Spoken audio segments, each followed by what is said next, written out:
The Green Man is a green terrorist. Have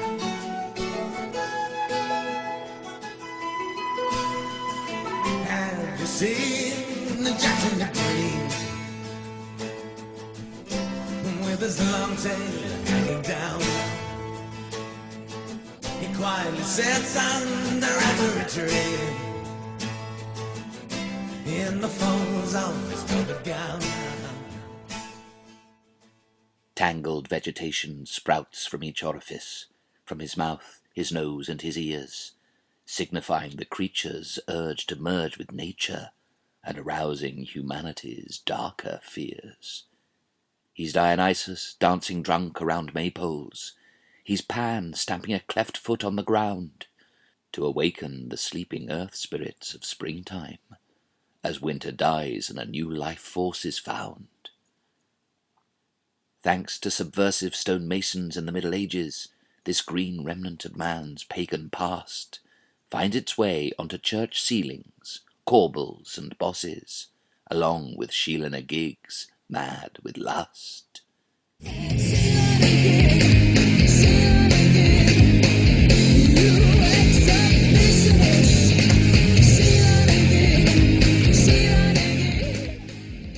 But when commerce and the machine got married at the start of the Industrial Revolution, the Green Man would sense a threat to his wild wood and become more than a Gothic decoration.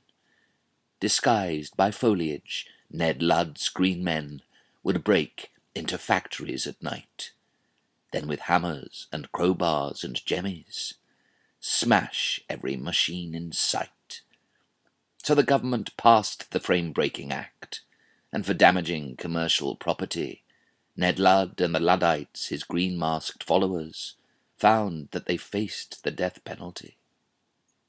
Byron, the poet, stood up in the House of Lords, denouncing their treatment as the cruelest. He'd admired those who'd said their name was Robin Hood, and on arrest gave their address a Sherwood Forest. On May Day, London sweeps, dressed up as Jacks in the Green, covered in grimy soot and disguised with vegetation, the sweeps would threaten to embrace rich toffs in posh streets until they came up with a financial contribution. The Gothic Green Man would become a symbol for all those refusing to be urbanized.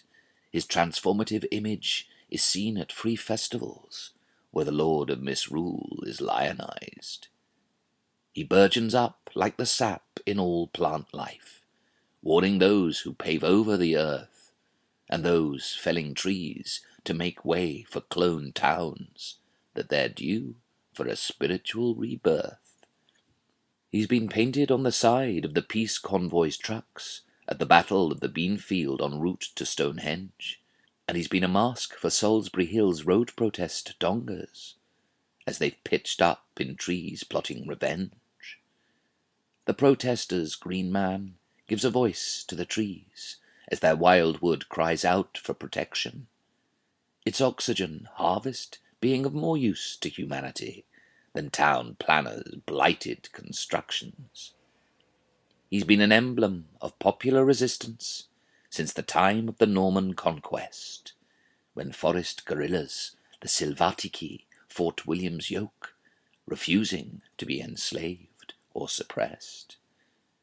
The Green Man is a magical ambassador from Albion, from a hidden England, and when motorways and supermarkets crumble, the Green Man's shoots reclaim the land.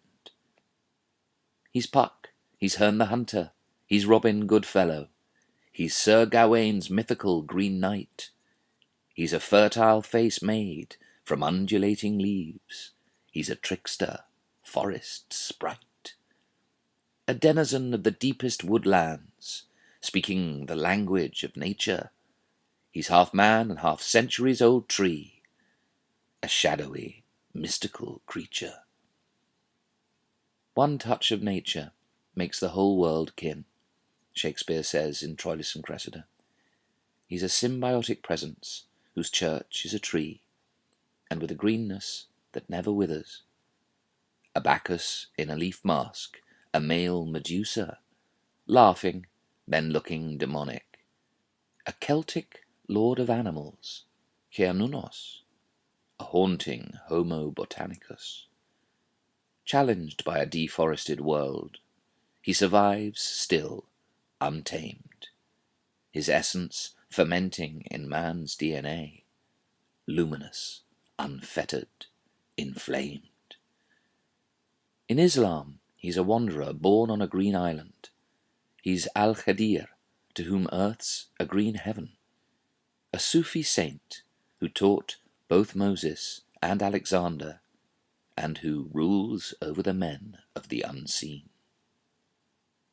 Al-Khadir is known as the Green Man because he can fertilize barren soil, he can read men's hearts, and he sees the future, and when man's misguided, causes turmoil. This archetype of man's oneness with the earth hints at a golden age and a previous paradise, where photosynthesis trumps the stock market, and Eden's just tuned to sunset and sunrise. He symbolizes man's primal unity with nature, but nature is red in tooth and claw. And should an ugly, denatured social fabric enrage him, then the Green Man can turn vandal and outlaw.